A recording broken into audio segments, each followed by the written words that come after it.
Peace, y'all. This is Asè. Welcome to Asè'Underground. So let's get right into the message. Someone last night did a ritual, okay? I don't know what type of ritual you did. It could have been anything. You could have worked out. I was working out last night. You could have worked out. You could have dropped some content. You could have did something beauty-wise. Maybe you put on, I love putting on Dead Sea mud mask, okay? Some people, it's the Aztec mud mask. That mud mask doesn't work for me. The Dead Sea mud mask works for me, but whatever, okay? Maybe aloe vera. I don't know. I don't know what you did, but you did something last night that changed the Wheel of Fortune. In the previous video, I saw the Wheel of Fortune in reverse. Now, during sunrise, I see the Wheel of Fortune upright. Okay? Someone did something impulsively, something energetically to turn things around for them. We are being advised at this time to keep the momentum going. Okay? So if you worked out last night, get those push-ups in this morning or this rising, whatever. Okay? Sunrise, rising. If you dropped content last night, drop some more content today. If you were cooking, I don't know what it was or what it is, but whatever it is that you did to turn the wheel last night, keep it going. Keep the momentum going. Don't stop. I got 8 of Wands, okay? A lot of Wands energy. I had King of Wands in reverse. The download I got from that was that, again, that you did something impulsively last night. Whoever I'm talking to here. You probably saw the previous video, okay? Yeah, and I got Joy too. Love that. Because we were definitely talking about breastfeeding in the last video as well. So let's keep it going.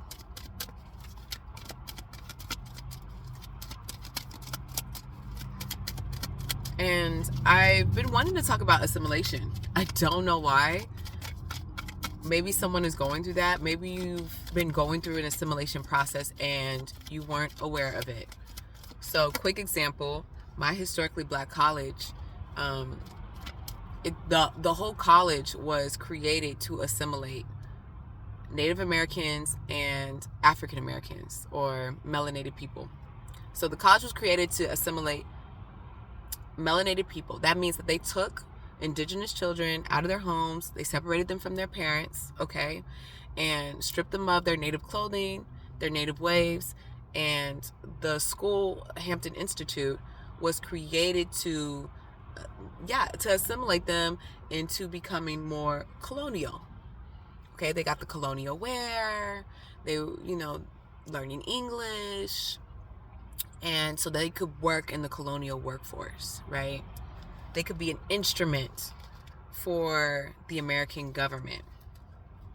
And I like to separate the American government from whatever you consider American, because there's culture, you see what I'm saying?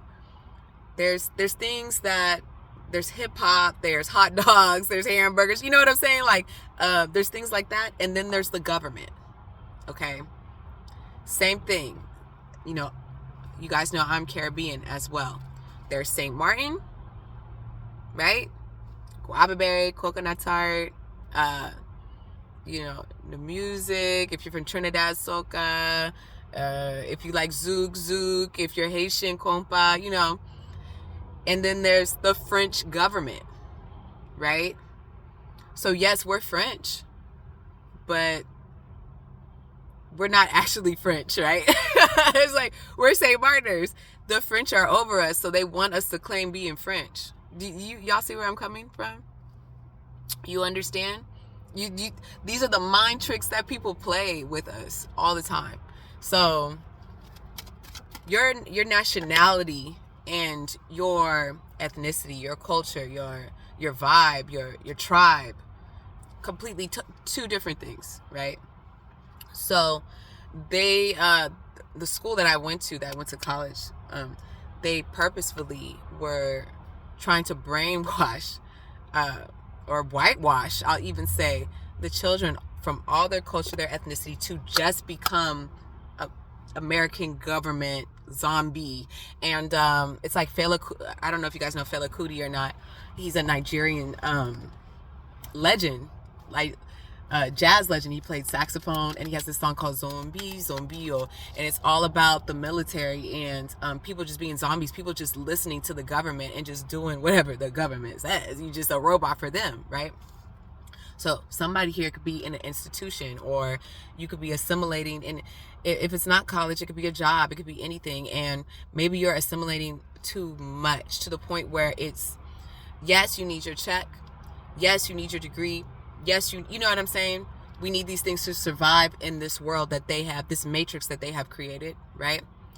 But your soul, your tribe, your ethnicity, your vibe, your things that you like, okay? Maybe you like anime and you're not Japanese. You know what I'm saying? Like, just things that call to you that have nothing to do with plugging into the system. Maybe you've kind of left that behind, right? Now, the indigenous children, a lot of them had so much pride that they committed suicide coming into the school. So, unfortunately, the school that I went to, there's a graveyard, and there's 4-year-olds, 6-year-olds, 13-year-olds, you know, in this graveyard who, like, that's how harsh the brainwashing was for them, okay? So instead of assimilating, they decided to just, you know, pass on to the next life. And what's so disrespectful is that there's 2 grave sites at the school. There's the Native American one that's like behind, to the side of the boys' dorm. The graves are cracked, it's muddy, you know, no one is really taking care of the grave site. Then you have the military grave site, it's clean, you know, they're always taking care of the lawn, and, you know, it's really chef's kiss. So disrespectful. So disrespectful. There's so many things I could say about my HBCU that are just, that's just absolutely unacceptable. Telling kids that you'll expel them if they march for Black Lives Matter when it's a majority, it's a historically black college. So the students there are majority African American, are majority melanated. Like, okay, so look at the history of these institutions. Look into the history of the job that you're working at. What values do they have? What principles do they have? Does this align with your principles, your values? Okay. Because if I had known any better, I wouldn't, you know, no, it didn't matter. It didn't matter because I wasn't going to go to that school. But because of the scholarships, because of money, because of the scholarships and the, I had like an academic scholarship. I was able to get scholarship because I played trombone. Like, you know, I was able to save so much money on my degree. But the cost of it is that it wasn't aligned with what I truly want to do today. So these are the questions we have to ask ourselves. Are these things aligned with where we really want to go today? And even my cohort, I don't align with my cohort.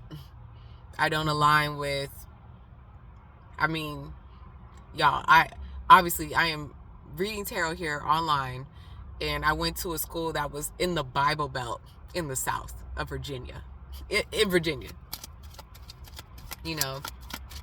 And even though I met so many artists and stuff from there are things about patriarchy, and there's all types of stuff going on, you know. And but it doesn't matter what institution you go into, there will be some type of fight, right? Something's gonna happen. So you just get the lessons from it. You work and you get the lessons from it, you know. Because what if I never went to HBCU and then what? And I would have felt some type of way because I never got the experience, right? So it doesn't matter. You know, you don't know what you don't know. I'm able to tell you all today what happened because I did go. I'm able to share the information that I got back from it. And it's not all HBCUs, right? But this just shows how the history matters, even though they try to cover up the history. Okay? But the history matters. And it tells you a lot about a place and why a place operates the way it does. But it also shows why we've been, and it's not just us, because this really is a classism thing, the oppression that's been going on around here, because we've been upholding these foundations that were created. And that's what's so wild to me. Like, how are we upholding these standards from the 1800s that had indigenous children committing suicide? Like, what? Can I say that on here? Trigger alert, trigger alert. You know, I already said it. But like, how are we upholding some of these standards? It's just wild. How are we taking away students' First Amendment rights, telling them they have to cut off their locks to be a part of the business school? Like, because this is before the Crown Act, you know? Yeah, people refusing to transform. And then they're trying to put that on the kids. They're trying to put that on the students. These people are out here. They just, like, there are people who are so rooted in the 20th century, and they do not want to get with the New Age program. They do not want to get with the 21st century. They do not, even with COVID, even with everything that happened with 2020, you know, people are so set in not wanting change, not wanting to teach innovation and creation and have people build their own things. It scares people, right? And now we have students, we have people my age upholding the same thing. They get scared when they see something new. They get scared when they hear new ideas. The Bible Belt is all they know, you know. They judge people off of their appearance. Every day has to be a fashion show. Or if then you got people, oh, they're insecure because they wear the makeup, because they show up like this. No, for some people that's really their upbringing. Like, their upbringing is to have pride in themselves and to always show their best selves when they are out in public. So there's many sides to different ways that people think. It's not just one mentality. Some of it for some people it ain't got nothing to do with insecurity. It's just their upbringing. And for other people, it's not that they don't have pride in themselves. They feel like this is showing that they're secure. They're secure without the makeup. They're secure without the clothes. Okay? Like, some people's mentality is like that. Two of Cups. So can you balance the mentalities? Can you see the yin and the yang? Can you understand that there's truth in each perspective? You know?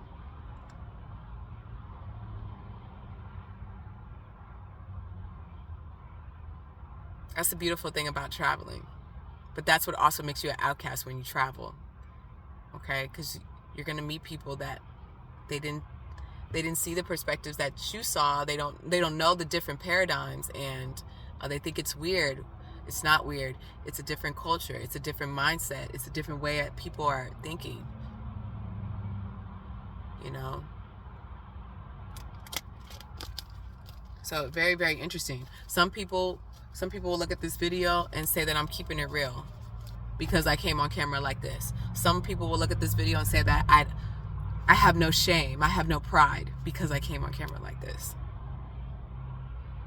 And the truth is that both could be true, or none of it could be true. So a lot of different things going on here. But again, first message, keep going with whatever you did last night because it worked. Okay? Whatever you turned around, whatever you changed, whatever habit you've moved into, keep going at it. Keep the momentum going.